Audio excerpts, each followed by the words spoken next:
Elhamdülillah ve salatu ve selamu ala Resulillah. Hoş gördük her birinizi. Bugün insan hayatında önemli olan bir mövzudan danışmaq istəyirəm. Hesab edirəm ki, inşallah ki, hər bir kəs üçün maraqlı olur. Bu da çox önemli bir mövzudur. Hansı ki, biz bunu belə deyək, gündəlik həyatda şahidi oluruq. Ona görə də düşündüm ki, bu barədə danışsaq yerinə düşər. Deməli, bu mövzu belə deyək, təəssüflər olsun ki, bəddua mövzusudur. Və hər birimizin bildiyimiz kimi bu, yəni istər-istəməz insanların həyatında bu mövcuddur. Bugün biz xüsusilə də vurğulayacağıq inşallah valideynlərin övladlara bəddua etməsini. Təəssüf ki, bu həyatımızda rastlaşırıq biz bununla. Bəzən elə ola bilər ki, hətta yəni özümüzün də yəni ağzımızdan çıxır və yaxud baş verir. Deməli, bəddua mövzusu çox önəmli bir mövzudur. Bəlkə də elə insanlar var ki, onların həyatında elə bir, belə deyək, adi bir hal alıb ki, bəlkə də fərqinə varmı? Ümid edərik ki, dinlədikdən sonra onlar da bu əməllərindən çəkinərlər. Əslində bu önəmli bir mövzudur və çox təhlükəli bir məsələdir. Təhlükəsi harasındadır? İnşallah biz bundan danışacağıq. İnsan təbiidir ki, heç bir valideyn, daha doğrusu buna keçməmişdən öncə bir şey qeyd edeyim. Ümumiyyətlə, bəddua, biz toxunmaq istəyirik, bəddua olsun, lənət, qarğış və s. bu kimi olan şeylər. Ümumiyyətlə, onu əvvəla deyək ki, İslam dininə görə nəinki, yəni biz xüsusilə az öncə vurğuladıq ki, övladlar haqqında danışacağıq, amma nəinki övladlar, istər insan övladlarına, istər insanlar bir-birinə, yəni istər kənar şəxslərə, əşyalara olsun və yaxud hətta belə deyək, heyvanlara olsun belə, insanın dilini bu lənət, qarğış, bəddua və s. bu kimi şeylərə öyrətməsi yaxşı bir şey deyil və İslam dinində bu qəbul olunmazdır. Biz xüsusilə toxunacağıq, az öncə vurğuladıq, övladlar məsələsinə ki, mövzu əslində geniş bir mövzudur, çox uzun olmasın. Deməli, hamımızın bildiyimiz odur ki, normal bir həyatda heç bir valideyn, yəni durduğu yerdə öz övladına bəddua eləməz. Yəni onu təhqir etməz, onu lənətləməz. Təbii ki, bu hansı hallarda baş verir? İnsan əsəbi olduqda, gərgin olduğu vaxtlarda, stresli olduğu vaxtlarda nədənsə əsəbləşir və öz övladına bəddua edir. Bəzən hətta insanlar özlərinə də bəddua edirlər. Deməli, fərqi yoxdur. Övladlar bəzən kiçik yaşında da ola bilər, böyük yaşında da ola bilər. Bu nə ilə nəticələnir? Bu, çox o övladların həyatında çox pis izlər qoyur. Əvvəla, ilkin olaraq biz əgər evdə övladımızı dediyimiz kimi bəddua ediriksə, lənət, qarğış və s. bu kimi şeyləri övladımıza qarşı ediriksə, bu tədricən onların, belə deyək, həm özümüzün xarakterimizə, dilimizə pis təsir edir. Çünki dilimizi biz belə şeylərə alışdırırıq. Hətta görürsən, bəzən kiçik məqamlar olur ki, bəsit bir hadisələrdə belə artıq özümüzdən asılı olmayaraq dilimizdən bəddua və o pis sözlər, o qarğışlar çıxır. Deməli, övlada bu nə kimi pis təsir edir? İlkin olaraq bu övladın tərbiyəsinə pis təsir edir. Biz yəni bunun əvəzinə, o bədduaları işlətməyin əvəzinə, yəni hətta bəddualar elə dəhşətli şəkildə, dəhşətli formalarda olur ki, inanırsınız, yəni hər birimiz bunu görmüşük, eşitmişik. Adam heç dilinə gətirmək istəmir. Yəni, görüm səni bir gün görməyəsən və s. Bu kimi çox belə kobud bəddualar səsləndirilir övladlarına qarşı. Deməli, bu övladların ilkin olaraq onların, belə deyək, əxlaqına çox pis təsir edir və onların, belə deyək, qulaqları xoş sözlər eşitməkdənsə, bu bəddualarla yaşayıb, belə deyək, böyüyürlər. Və onların da, belə deyək, həyatında gündəlik bir tərzə çevrilir. Onlar özləri də görürsünüz, həmin o övladlarımız valideyn olarkən, onlar da bu bəddualardan istifadə edirlər. Və başqa bir pis tərəfi harasındadır? İnsanın övladlarına bəddua etməsi necə pis sonluqlarla nəticələnir? O övladlarının həyatda, dünya həyatında müvəffəq olmamaları. Yəni, istər işlərində olsun, istər ibadətlərində olsun. Yəni, bir sözlə sıxıntılı bir həyat yaşayırlar. Bir çoxumuz bunun fərqində deyilik. Amma həqiqətdə, məsəl üçün, görəndə ki, övladımızın bir problemi var, yəni ard-arda işləri düz gətirmir və s. dərhal biz fikirləşirik ki, görəsən övladım gözəmi gəldi, görəsən sehrini elədilər. Amma ağlımıza gəlmir ki, yəni biz o qədər ki, gündəlik həyatda övladımıza bəddua eləmişik və bu bəddua duaların qəbul olan vaxtına düşüb. Duaların qəbul olan vaxtı ilə üst-üstə düşüb və o bədduamız qəbul olunub. Yaxşı, sual çıxacaq, bu necə ola bilər? Əbu Davudda belə bir hədis var. Deməli, əgər bir insan, yəni biz danışığımızın öncəsində qeyd elədik, bura bəddua da daxildir, qarğuş, lənət və s. bu kimi şeylər. Deyir, əgər bir insan, yəni hədisin məğzi belədir, bir insan başqa birisinə, yəni fərqi yoxdur, istənilən bir insana lənət edərsə, bəddua edərsə, o, həmin o kəsə gedər. Və əgər sən o bəddua edən, haqlı olaraq o insana bəddua edirsənsə, o bəddua gedər o insana çatar, o insanı tutar. Yox, əgər bəddua edən haqsız yerə bəddua edirsə, o bəddua edənin özünə qaydar. Yəni o lənət, o qarğış, o bəddua edənin özünə qaydar. Əgər edən haqsız edibsə. Yəni fikir verin, məsələ necə mühümdür. Bu hədisdir. Yəni təbii ki, o bədduanı biz bəzən övladlarımıza da edə bilərik, hər hansısa bir başqa şəxslərə də edə bilərik, fərqi yoxdur. Deməli, sonu necə pis nəticələnir. Yəni istər o adam o bədduaya layiq olsun, istər olmasın. Yəni sonunda pis nəticələnir. Biz o bədduanı etməyin əvəzinə övladlarımız olsun və yaxud qeyri insanlar olsun, nə edə bilərik? Allahdan onlar üçün islah diləyə bilərik. Allahdan onlar üçün hidayət diləyə bilərik. Və bununla da daima dilimizi gözəl, xoş dualara öyrəşdirmiş olarıq. Nəticədə özümüz də fikir verərik ki, öz həyatımızda. Övlad nə dərəcədə pis hərəkət etsə də, bizi incitsə də, hətta biz haqlı olsaq da belə, kiçik məsələ də olsa, böyük məsələ də olsa, nəticədə biz dilimizi gözəl, xeyir dualara öyrəşdirmiş olarıq.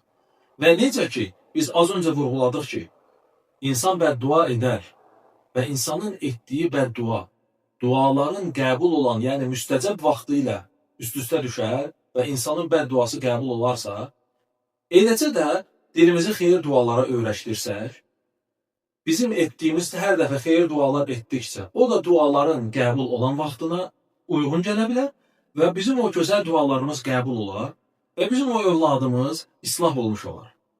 O övladın, belə deyək, nə dərəcədə xətaları olur olsun, Allahın izni ilə islah olmuş olur. İndi gəlin özümüz oturaq beynimizdə, təbii ki, başda mən olmaq şərti ilə müqayisə edək, hansı daha yaxşıdır? Əlbəttə ki, dilimizi gözəl dualara alışdırmaq və xoş sözlər, xoş dualar etmək yaxşıdır. Deməli, bunun əks tərəfi nədir? Yəni, bir daha təkrar edirik. Əgər biz bəddualar edəriksə, o lənət, o qarğış və s. bu kimi sözlər duaların qəbul olan vaxtı ilə üst-üstə düşə bilər və bizim o duamız qəbul ola bilər. Çünki insan hirsli anında o duanı edir. Bir müddət keçdikdən sonra, insanın hirsi soyduqdan sonra, insan peşman olsan həqiqətən. Deyirsən ki, Allah uzaq eləsin və s. bu kimi sözlər işlədirsən. Amma bəzən gec olur. Dediyimiz kimi, az öncə dediyimiz kimi, dua artıq qəbul oluna bilər. Amma bir məqama da fikir verək. Allah Təbaraka və Teala ümumiyyətlə, yəni necə biz bəndələrinə qarşı rəhimlidir. Biz həyatımızda o qədər bəddualar edirik. Yəni övladlarımız olsun və yaxud bəzən insanlar hirslənib, hətta özünə də bəddua edir, kimləsə arasında isə problem olur, ona da bəddua edir. Lənət, qarğış və s. Təsəvvür edin, Allah Təbaraka və Teala o qədər rəhimlidir ki, o duaların hamısını Allah Teala qəbul eləmir. Yəni bir anlıq biz düşünsək ki, insanlar bu qədər bir-birlərinə qarğış, bəddua və s. edirlər. Onların hamısını Allah Cəllə Cəlaluhu, rəhimli olan Allah qəbul eləsə, görün biz insanların yaşayışı, halı vəziyyəti nə cür olar? Deməli, başqa bir misal çəkmək istəyirəm sizə. Allah Rəsulu aleyhissalatu vesselam bütün bəşəriyyət üçün bir örnəkdir. Allah onu bir örnək olaraq göndərir. Peyğəmbər sallallahu aleyhi və səlləm həyatının ən şiddətli anlarında belə bəddua etmirdi. Yəni, Taif hadisəsini götürün, yəni demək olar ki, hamımız bilirik bunu. Dəvətə getmişdi ora, insanlar Peyğəmbəri daşladılar orada, onu qovdular, çox, belə deyək, çox pis davrandılar Allah Rəsulu ilə. Onun hətta ayaqlarından qan axırdı Allah Rəsulunun. Lakin buna baxmayaraq Peyğəmbər sallallahu aleyhi və səlləm həmin məqamda Allah Teala mələkləri göndərmişdi ki, onlara cəza verilsin o qövmə. Amma Peyğəmbər aleyhissalatu vesselam dua etmək mövqeyini seçdi. Dedi ki, mən Allah Teala'dan diləyirəm ki, istəyirəm ki, o Taif qövmünün zürriyyətindən, yəni onların nəslində əməli salih övladlar çıxsın. Həqiqətən də İslam tarixinin sonraki mərhələlərinə baxanda görürük ki, həqiqətən də Taifdən həmin o insanların nəslindən İslamı qəbul etmiş gözəl insanlar çıxdı, gözəl insanlar gəldi. Deməli, Allah Rəsulunun həyatı bizə bir daha, aleyhissalatu vesselam, bir daha nümunədir ki, biz həyatımızda nə cür davranmalıyıq. Sonra isə fayda üçün Allah Təbaraka və Teala'nın Quran-ı Kərimdə Əl-İsra surəsinin 11-ci ayəsində olan ibrəti hamının nəzərinə çatdırmaq istəyirəm. Deməli, Allah Azza və Cəllə buyurur ki, وَيَدْعُ الْإِنسَانُ بِالشَّرِّ دُعَاءَهُ بِالْخَيْرِ وَكَانَ الْإِنسَانُ عَجُولًا. İnsan özünə xeyir dilədiyi kimi, şər də diləyir. Doğrusu, insan tələsəndir. Baxın, bunu Allah Təbaraka və Teala Quran-ı Kərimdə qeyd edir və bütün insanlar bundan örnək almalıdır. Ayənin təfsirinə baxanda görürük ki, müfəssirlər qeyd edir ki, orada həqiqətən də insanların əksəriyyəti tələskəndirlər. Az bir qism insanlar var ki, hər bir məsələdə təmkinlə davranırlar. Və doğrudan da Allah Təbaraka və Teala'nın dediyi kimi biz insanlar həyatımızda bəzən tələskənliyimizin ucbatından özümüzə bəddua edirik. Özümüzü çətinliyə salmış oluruq. Və bəzən də bu tələskənliyimiz bizi hara aparır? Övladlarımıza bəddua etmiş oluruq. Onları lənətləmiş oluruq. Və sonunda da necə olur? Biz istər özümüzə bəddua edək, istər övladımıza bəddua edək. Hər bir halda o bəddua nəticəsində o bəddua ki, qəbul olur və başlayırıq özümüz və yaxud övladlarımız sıxıntılı həyat yaşayırıq. Və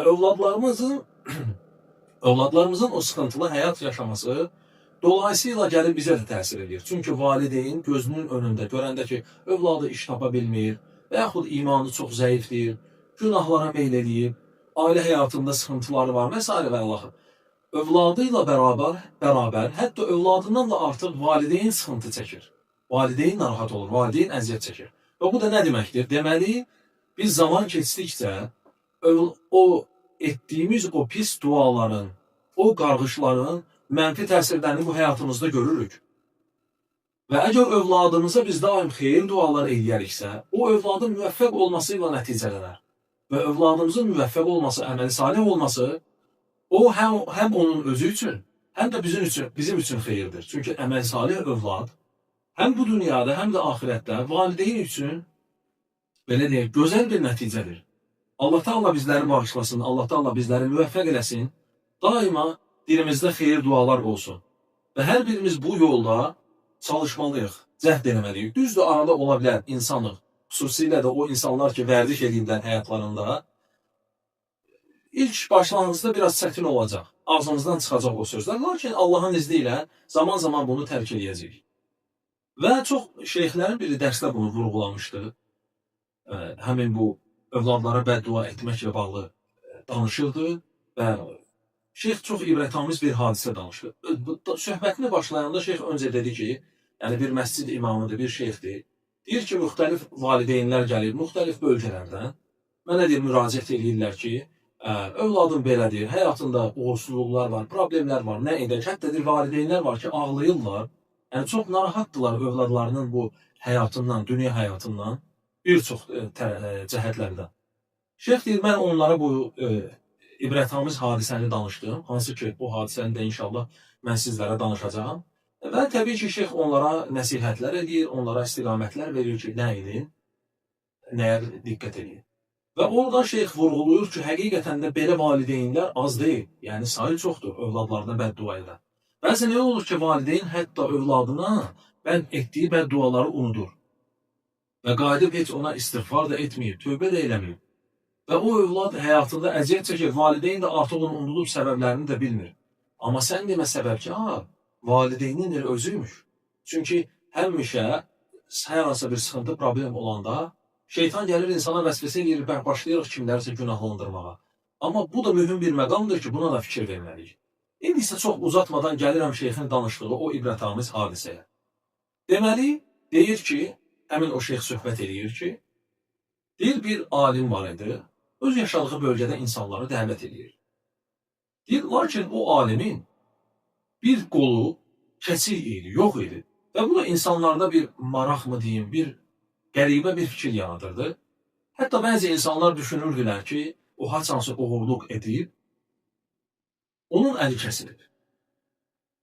Və deyir, günlərin bir günü o alim, həmin o şeyx, açdı söhbəti başladı danışmağa insanlara, övladlara bəddua etmək və s. bunun barəsində danışır. Deyir, dedi ki, həmin o şeyx danışır ki, deyir, mən kiçik idim.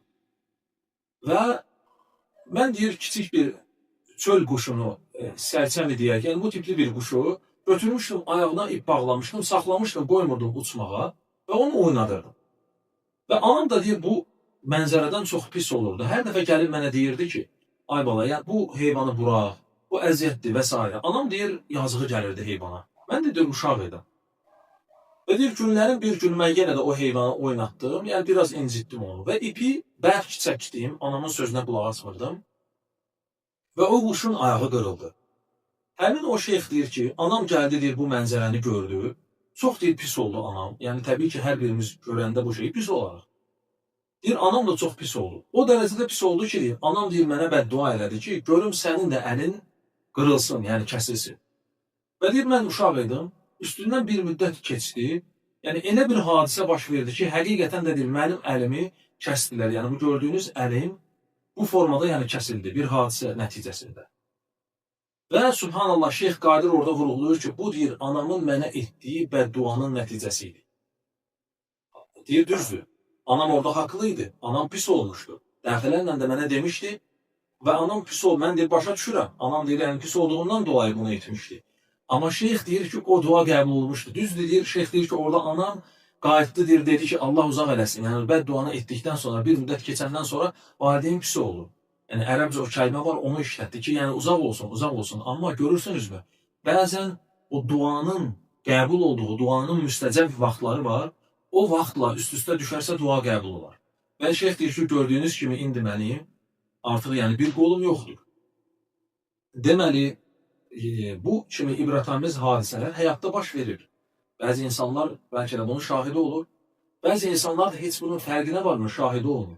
Hər bir halda xülasə olaraq onu demək istəyirəm ki, yəni çox uzatmayaq, Allah Təbaraka və Teala hər birimizi eşidib, faydalanan qullarından eləsin.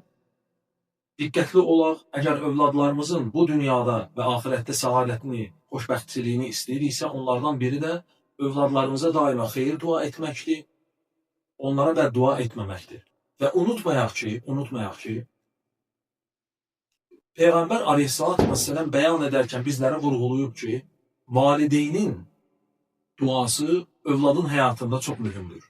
Buna fikir verək və daima övladlarımız üçün xeyir dua edək, dilimizi bəddua etməkdən qoruyaq. Allah Teala bizi eşidib faydalananlardan etsin. Subhanakallahumma və bihamdik. Əşhədu en la ilahe illə ente estağfiruke və etûbü ileyk.